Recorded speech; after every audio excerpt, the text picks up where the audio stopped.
Hey everyone, Merch Hunter Ricky back, and today I'm talking about a little bit of a hidden gem that is no longer quite so hidden. A comic book released back in 2020 called Teenage Mutant Ninja Turtles: The Last Ronin. If you're not familiar with my channel by now, I'm glad you're here. And for the most part, what you're going to find on this channel is me talking about merch, manga, and anime, and sometimes comics. This falls into the category of sometimes comics. Now, I don't really do hardback reviews for books too often. This is in fact my first one. I chose TMNT The Last Ronin because it is one of the first comic books in a long history of me with comic books where I knew after reading it and seeing it on Comicstorian's channel, shout out to him, he's a fantastic YouTuber.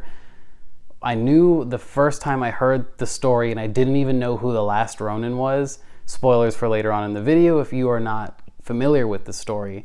When I found out who it was and the way he became the Last Ronin, I immediately knew I wanted this. I knew that I needed the hardback. I hadn't bought a hardback in over 5 years, maybe even more. And I just want to go ahead and start right away. Now, what's I like already immediately is you have a little bit of some fluff on the top, like riveting from start to finish, Robert Rodriguez. And you know, if you don't know him, he's a director that does some really cool stuff. Just look him up.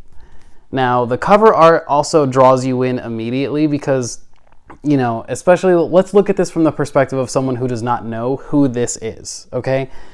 You have all of the TMNT, their weapons on this turtle's back. You have him coated in black, and already that's so jarring to see a TMNT member using all the weapons and be not with their signature bandana and, you know, basically nude costume is, you know, they're nude. That is their outfit. They're naked. But already, you know, decked head to toe in black, the black bandana and slash headgear on him, and just the fact that it's all of the turtles' weapons except one, Mikey's nunchucks are not there. Instead, they were replaced by tonfas. And I remember seeing that kind of image firsthand before I even knew what this comic was, and I was just taken aback, and I knew I wanted to learn more. And I had never cared too much about IDW comics. I didn't really understand that TMNT is a long-standing comic book outside of just the shows and the movies and now some of the video games. I never was that deep into the fandom until this story. Now, you know, it's by Kevin Eastman and Peter Laird, and then you have all the other people involved with it, and then an introduction by director Robert Rodriguez. The standard affair, you know, you have your cover page, which is gorgeous. Like, I really, really enjoy the way it looks, the grit on the teeth. It's one of those pages where you open it up and you just kind of stare at it and you take a couple, you know, deep breaths like, man, this is good. You know, you got your info page. It'll tell you all your publishing information here. You know, weirdly seeing this Nickelodeon mark, I'll do some zoom-ins later, but seeing Nickelodeon as like the simple watermark here is just something I'm not used to when it comes to the property of the TMNT. Now, the forward by Robert Rodriguez is pretty good. I don't really want to get into it because it's not necessarily something that needs to be brought up. It adds a lot if you're a fan of Robert Rodriguez, but I'm not going to gamble on people who know him versus people who don't on the internet. So have fun with that yourself when you get this. Now, another thing I want to bring up is that I could not find this in stores. That is how good this is. It is not because they don't carry it. It's because it gets sold out the minute it's put on the shelves. I went to 2 comic book stores locally and a secondhand store that is like, they sell books and they sell merch. You know, they're like a nerd store, a nerd haven, if you will. And none of these 3 stores had it. So I had to go to the island of Amazon Lily and ask Bezos Hancock to get me a copy, please. And Jeff Bezos and Amazon always have everything you could want. And it's pretty annoying sometimes, but this was not one of those times because they got me a perfect copy of the 6th printing of Last Ronin. I only know it's a 6th printing because of the publishing page tells me that. That's why information like that is pretty cool, and that's why hardback stuff in general is fantastic. Because remember, this is an era of disappearing physical media, comic books and manga included. So to push back against those people, you know, You buy digital comics and digital manga, like you pay money for that, and at any point in time, they can just revoke your purchase for any X amount of reasons. It's in the end user agreement for most of these things. Anyways, now one thing I want to give an immediate shout out is I love when they have the cover page of when the comic was coming out. I love when they do that, and I love when it's actually the entire cover. I love that. I can't get enough of it. Not all books do that. Like some hardbacks will. I've had some Marvel experiences where they don't have that, and that is very frustrating. I can't really remember if a DC comic publication has done that to me, and I'll probably throw it up in the comment section or the description or the editing if they have, if I can go back to my stuff and find it, you know? But right away, what you're gonna find in this comic book, more so than a Marvel or DC comic, is that these panels are not super busy. Much like manga, you know, sometimes a manga panel as well will be very busy and it's hard to tell what's going on. By busy, I mean that there's a lot of stuff going on and it's not really clear what the action is looking like or what the direction is for that page. Because then you have to like suss out which panel is the proper panel sometimes. And this goes for American and Japanese media. It's not exclusive to one or the other. These are very clear. Very clear. They tell the story succinctly. You can follow the dialogue very simply. And this goes throughout the whole thing.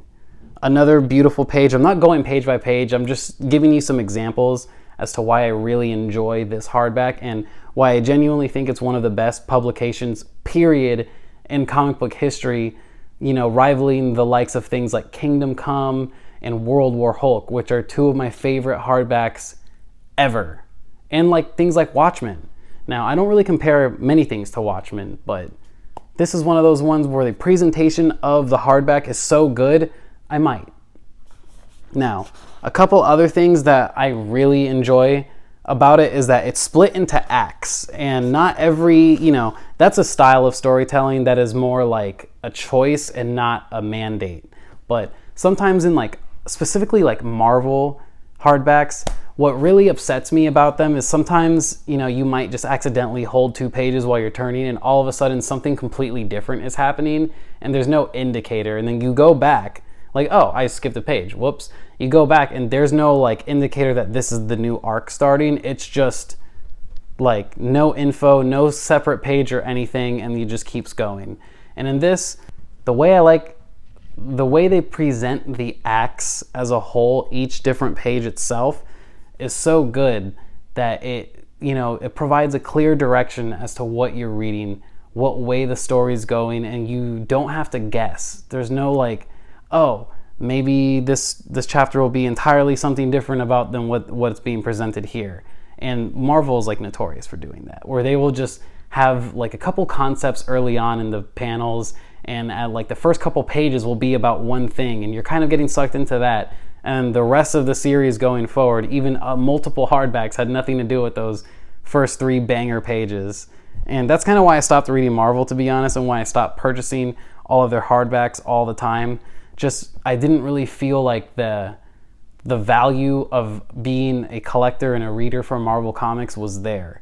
And it's the same with DC Comics. They've restarted their universe like 4 times since the New 52, I think. I could be wrong on that, but it feels like every time I pick up a DC comic at the comic book store, that it's like the introduction of a brand new DC universe, like starting over from scratch.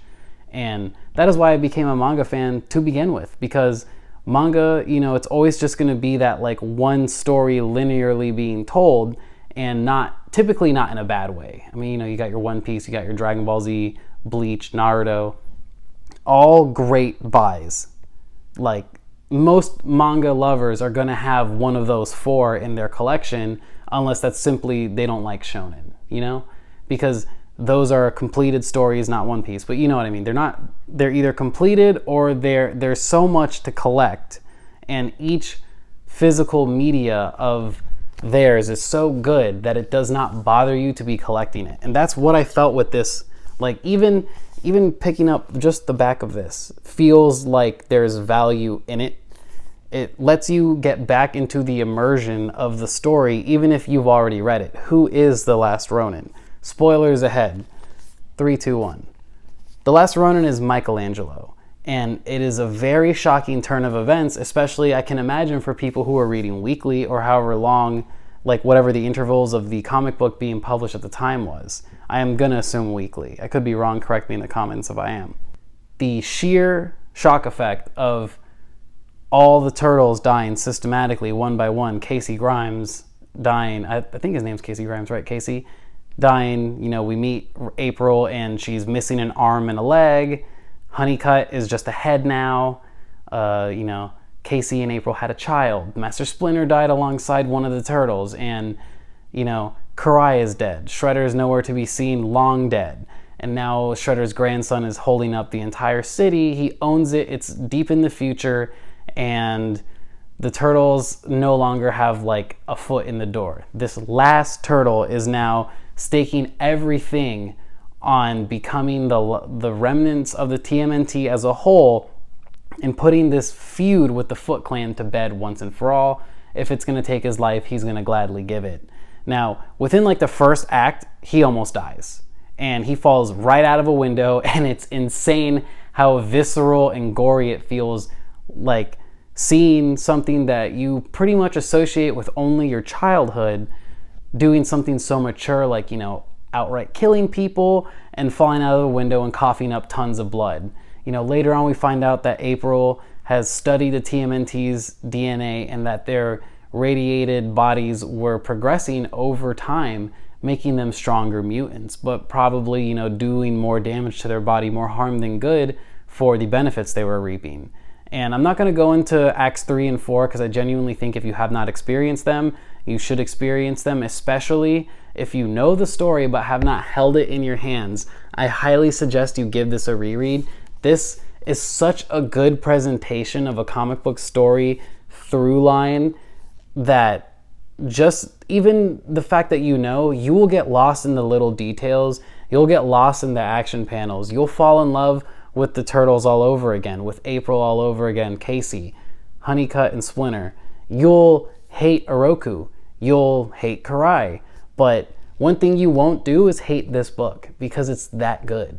And at the risk of becoming redundant, I like to say this at the end of my videos, I've had a pleasure talking to you about why this hardback is a must-have for any comic book collector. If you are a fan of the Teenage Mutant Ninja Turtles and you have not read this story, or if you have read this story, either way, if you don't have this book, your collection is missing something.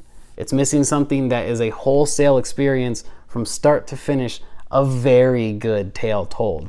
A beautiful presentation. Like I said, this says this is the 6th printing. I do not know what the first 5 printings of the hardback are like. I will do some research and try to put those edits in the video, and I will see if they don't, maybe they don't include the Robert Rodriguez introduction, maybe they don't have this art, maybe they don't have this badass back panel. And some back panels could really learn from having something so simple as just the Last Ronin running through the O and who is the Last Ronin. I've never really cared for reviews from media outlets. That, I don't care. If you're someone on YouTube that, it's not even about how many people you have. As long as your video was not sponsored by the person who created this, in my case it would be IDW Comics, I kind of take you more at your word seriously versus someone who is sponsored, because typically, and feel free to debate me on this, but when I see a sponsored video review, like, hey, I bought the, Bandai Namco sent me Armored Core 6, I'm gonna play it now. And that YouTuber doesn't really care for that game. They're gonna play it one time, but they have the power to tell people to buy it, right? To me, it feels a bit disingenuous if you were provided a review copy and sent a disclaimer from Bandai Namco to read alongside your channel, and then you go ahead and offer quote-unquote criticisms of the product. It just feels disingenuous as a whole. But I'm a dude, I go to work, I'm not sponsored by anyone, and sometimes it's not in the cards to buy merch all the time like I want to, but this was one of those things that I had the funds and I knew it the second that I saw it presented to me. The first time I heard this story was a year after it came out, right? And since then it was in my mind. The reason I made this video is because that video game was coming out based off this.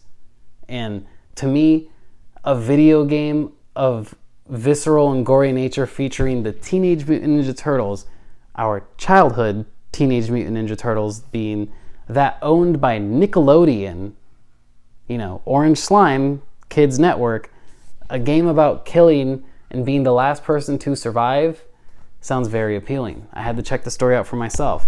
Knowing full well what was in this story, I was pleasantly surprised by the presentation. Anyways, I spoke a little bit longer than I wanted to. My name is Merch Hunter Ricky. You all have a good night.